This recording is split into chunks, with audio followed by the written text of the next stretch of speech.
Buenos días, voy a conversar con María Corina Machado, diputada de la Asamblea Nacional. Ella dice que sigue siendo diputada, ¿no? Dice. Lo dice la gente. Todavía sigue siendo. Desde luego, Carlos. Pero si no, pues no cobra. Bueno, pero hago mi trabajo como diputada. Sí. Lo que no hacen quienes están al frente de una institución fundamental en una república. ¿Cuál ha sido tu agenda después que dejaste ir al Congreso? ¿A dónde vas? A donde sigo, donde iba antes también. Estoy recorriendo toda Venezuela, escuchando, acompañando y organizando a los ciudadanos que hoy entendemos que Venezuela va hacia el caos, hacia la debacle, y eso hay que impedirlo. Ahora, ese Congreso Ciudadano tiene aceptación en los sectores de oposición, en todos. No solamente en los sectores. Pregunto, lo que llaman la MUD, por ejemplo, ¿qué es la MUD? ¿Tienes apoyo de la directiva para eso? Son 18 partidos que están participando en el Congreso Ciudadano, pero el Congreso es una iniciativa ciudadana. Allí están dirigentes comunitarios, sindicales, estudiantiles, amas de casa, gremios. Es un movimiento de movimientos, de la gente consciente. Porque los partidos adetan, COPEI está. Muchos militantes de estos partidos en las bases. Ellos como institución, como partidos no están. Bueno, no los que tú nombraste, pero son 18 partidos que sí están. Desde Causa R, Bandera Roja, Proyecto Venezuela, Voluntad Popular, Alianza Bravo Pueblo, 20 partidos regionales, partidos emergentes. Ahora, ¿qué es lo que se plantea el Congreso Ciudadano? ¿A dónde va? Articular la fuerza de la gente que queremos un cambio urgente y profundo, un cambio político para Venezuela. ¿Cómo se logra eso? Precisamente creando estructuras. ¿Cuáles son los pasos que tienes que dar? Creando estructuras que articulen a toda esa enorme Venezuela que está organizada en la comunidad. Por ejemplo, estamos haciendo asambleas de ciudadanos, ya van más de 600 asambleas de ciudadanos en todos los rincones del país, de pescadores, de campesinos, de dirigentes sindicales en Guayana, de amas de casa, en las universidades. Estas asambleas nombran delegados y vamos creando una red que los articula. ¿En cuánto tiempo tú crees que está conformado la estructura ya formal del Congreso? Yo creo que en cuestión de semanas vamos a tener ya una masa crítica representativa del país. Pero el Congreso Ciudadano no es un evento, continúa, es un proceso, es la más formidable organización ciudadana que hayamos construido en la historia de nuestro país. Eso es lo que estamos creando. Pero explica bien, después que se constituye, ¿cuál es el paso que ustedes van a dar? Bueno, precisamente, plantear... Para lograr ese cambio que tú me estás planteando. Pues, por una parte, se están debatiendo acuerdos sobre cómo es esa Venezuela que queremos. No es la constituyente. Y cómo llevar adelante la transición a la democracia. Cómo llevar adelante esa transición. Y también una agenda de lucha estableciendo prioridades. Cómo vamos a hacer que se respeten los derechos de propiedad de los trabajadores o de los productores. Cómo vamos a lograr la liberación de los presos y perseguidos políticos. Cómo vamos a luchar por la libertad de expresión. Cómo vamos a luchar por nuestro derecho a la salud organizados.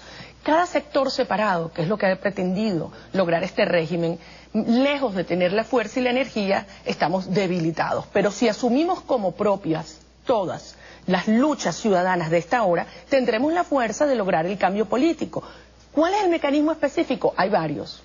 Tú mencionaste uno, la constituyente lo plantea, es una tesis de un partido político. Hay otras personas y otros movimientos que creemos, como es mi caso, que Maduro tiene que irse y que la renuncia es la opción. ¿Cómo? Él no va a renunciar, él ha dicho que no va a renunciar. Como lo dicen todos los dictadores y demócratas que por iniciativa propia pretendían perseguir que diren el poder. Yo fui elegido por unos votos reconocidos por el CNE, por la misma oposición. Sí. Y yo estoy aquí hasta el 16, sí, pero hasta el 19, no sé cuándo es. Hoy en día, más del 70% de los venezolanos quiere un cambio de régimen con urgencia, porque entiende que la crisis que hoy vivimos, que se acelera cada día, los jerarcas que están en el régimen, en el gobierno, no pueden solucionarla, por el contrario. ¿Cómo lo vas a sentenciar de una vez? No pueden solucionar, y si rectifican y van hacia situaciones tienen más 15 convenientes, años, te pregunto yo. Tienen 15 años en el poder, han tenido todo el dinero del mundo. ¿Cómo está la seguridad hoy? ¿Cómo está la salud? ¿Cómo está el ingreso, la escasez? ¿Qué es lo que está ocurriendo por parte de Maduro y los otros jerarcas del régimen? Negarlo. Dicen que es una percepción. El ministro del Interior ha tenido la escandalosa afirmación de decir que la sensación de seguridad baja. ¿Baja para quién? Yo hablaba este fin de semana con un muchacho de Sarare. ¿De dónde? Un Sarare, un pueblo en Lara. Le han asesinado 3 amigos en un pueblo pequeñito en los últimos meses. Le han robado 2 motos. ¿Usted cree que este muchacho y su familia se siente más segura? Anoche entraron a un hogar en Maracay, atacando a la madre, a los hijos. Ni en su propio hogar los ciudadanos se sienten seguros. Pero el señor Cabello dice que él se siente amenazado. Amenazado quienes tienen decenas de guardaespaldas y personal de seguridad. ¿Cómo se siente una madre que sale a su casa, que salen sus hijos una noche a distraerse? Puede dormir. ¿Cómo se siente un trabajador en el campo? Los pescadores en Pampatar me decían que si creíamos que la tierra era peligrosa, que viéramos cómo está el mar. Los asesinan en alta mar. Vamos a un receso, te hago la pregunta. ¿Tú crees que eso se resuelve con un solo cambio de Maduro? Vamos a un receso, te hago la pregunta. ¿Cómo no? Ok, resulta que tú hiciste en que Maduro tiene que irse, pero resulta que Maduro, como lo ha dicho, amparado en la Constitución, amparado en las elecciones, reconocida por el Senado, dice, no, yo no me voy, yo me voy el 19. Como decía Rómulo, ni renuncio ni me renuncian. Y esa es su posición. Y yo no voy a renunciar porque unos digan que yo tengo que irme. Ahora, si eso no se produce, tú no lo vas a sacar empujón de... Bueno, en primer lugar debemos reconocer qué está ocurriendo hoy en el país. Venezuela avanza aceleradamente hacia una debacle. No es solamente lo económico. Cuando estamos viendo que un país que es el principal, que tiene las reservas petroleras más grandes del planeta, ya está planteando importar petróleo, ya no solamente gasolina, petróleo. Cuando vemos cómo... ¿De dónde? Bueno, fíjate lo que están planteando importar petróleo de Argelia, ya lo están reconociendo. Es que han arruinado hasta PDVSA. Vemos unos niveles de escasez que en medicina supera el 60%, que tiene a los venezolanos desesperados, a los padres, a las madres, yendo de hospital en hospital, de farmacia en farmacia, para atender necesidades urgentes en la familia, y que si creemos que en las ciudades es grave, hay que ir al campo y a los pueblos para darse cuenta la adversidad que hoy vive cualquier familia venezolana. ¿Qué hacen ellos? Pues lejos de generar mecanismos que traigan confianza, que haya producción en el país, pues deciden ocupar más y más empresas. Ahí está el caso de Clorox, ahí está el caso de Hermo, 800 puestos de trabajo perdidos en Santa Teresa del Tuy, y el señor Maduro anuncia que la van a ocupar. Hablan de empresas abandonadas. ¿Quién abandona su empresa? ¿Quién va a abandonar? Tú abandonarías tu empresa, usted abandonaría su negocio. Lo que hay es empresas y negocios asfixiados. ¿Por qué? Porque la pobreza y la dependencia en el Estado es una política de este régimen igualito que en Cuba. Nos quieren pobres, y la violencia también, nos quieren divididos y aterrorizados. Ahora, por cierto, está leyendo, y hoy cuando se salga el programa, en quinto día, Cuba acaba de aprobar una ley de inversiones extranjeras que le garantiza al gran capital repatriación de sus dividendos. Cero huelga, ninguna contratación colectiva, los trabajadores los pone ella y pagan lo que quieran los empresarios, los grandes capitalistas, y el Estado le paga a los trabajadores. Imagínate tú. Le dice a los empresarios, vengan y no se preocupen, aquí no van a tener huelga, no van a tener contratación colectiva, van a tener problemas con los trabajadores, son del Estado. Ahora, ese es un giro, ¿no? Eso sí es una salvaje. Reforma. ¿Ah? Eso sí es salvaje, ¿no? Esa es una reforma. Bueno, pero... Ese es un viraje. Pero desde luego, eso lo que demuestra es que el modelo es absolutamente inviable. Cuando tú destruyes la capacidad productiva de un país, cuando todo lo que comemos se produce fuera, cuando un ciudadano, sus ahorros se le convierten en sal y agua, ¿por qué a los venezolanos no se le permite, por ejemplo, ahorrar en dólares? Cualquier muchacho de los que trabajan aquí, ¿tú no te gustaría ahorrar, tener tú en una moneda? Pero primero tiene que conseguir bolívares. Primero tiene que conseguir empleo. Exactamente, y primero tiene que haber un empleo. Aquí cuando anunciaron el SICAD, dos anunciaron que tú podías abrir cuenta en dólares. ¿Y qué ocurrió? No sé. No, los dólares solamente van para aquellos que están en el poder. ¿Tú no pediste para el SICAD? No, yo no pedí, porque además obviamente este régimen lo que ha creado es una red de corrupción y de clientelismo que solamente favorece a unos cuantos. Por eso, volviendo al tema de la transición, tenemos la obligación de llevar a Venezuela a una transición en paz a la democracia. cuando un país, una sociedad entera, clama por un cambio político. ¿Qué es lo que está pasando hoy, Carlos?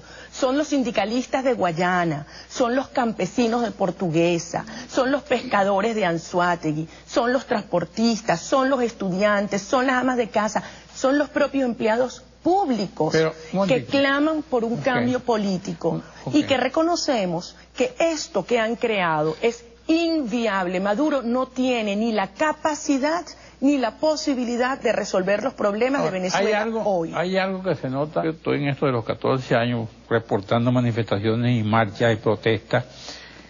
Cuando los pueblos se deciden el cambio, hay esas protestas masivas y detrás de un líder. Yo no veo, y sinceramente lo digo, yo no veo aquí, en este momento, esas protestas masivas que vayan detrás de un líder, de uno y del otro, porque ¿qué está pasando? De pronto tú ves las encuestas y Maduro baja en las encuestas, pero no suman a la oposición, no se dan para María Corina, no se dan para la MUD, no se dan para... Hay como una especie de rezago mental. Eso es perfectamente normal, porque los procesos de cambio político como a la expectativa. No son inminentes, pero lo que sí ha ido creciendo sistemáticamente es ese deseo genuino de cambio en la población. Los venezolanos entendemos que nosotros no podemos seguir viviendo así, que esto no es vida, que no le podemos dejar una Venezuela a nuestros hijos donde ni siquiera tienen patrimonio familiar, donde ni siquiera tienen esperanza de vida. Un régimen que no es capaz de garantizar la seguridad interna, que va a poder garantizar ni siquiera la soberanía nacional. Frente a esto, ¿qué está ocurriendo? ¿Por qué dices eso? Venezuela está en efervescencia, Carlos. Yo estoy recorriendo todo el país. Aquí hay protestas chiquitas, medianas, grandes, en todas partes. No todos nos enteramos porque la censura avanza. Y cada vez hay menos medios dispuestos a informar lo que es la realidad de ese deseo de cambio. Bueno, y aquí te metieron la censura, me estás diciendo que terminó el tiempo. Fíjate, aquí está. Pero yo te voy a terminar diciéndole a los venezolanos, yo tengo una enorme esperanza. Esa fuerza ciudadana crece y se organiza. Ese es el objetivo del Congreso Ciudadano, articular esa fuerza para lograr un cambio. Y termino... ¿Cuánto plazo te das tú? Semanas, pero te voy a terminar... ¿Y después? Sigue la organización y avanzando en la lucha para el cambio. ¿Qué plazo te da para lo demás? Lo antes posible. Bueno. Como se lo dijo, y con esto termino, una mujer a Maduro cuando llegó al Cementerio General del Sur hace unos días, y una mujer desesperada le grita, ¿hasta cuándo, Maduro? Por la situación de inseguridad que vive el país. Bueno. Y el señor Maduro le contestó, ¿qué quieres tú que yo haga? Yo le digo al señor Maduro lo que yo quiero que haga, que renuncie por el bien de Venezuela y de todos los venezolanos. Gracias, María Corina, gracias a ustedes, amigos televidentes. Nos vemos aquí hasta la misma hora.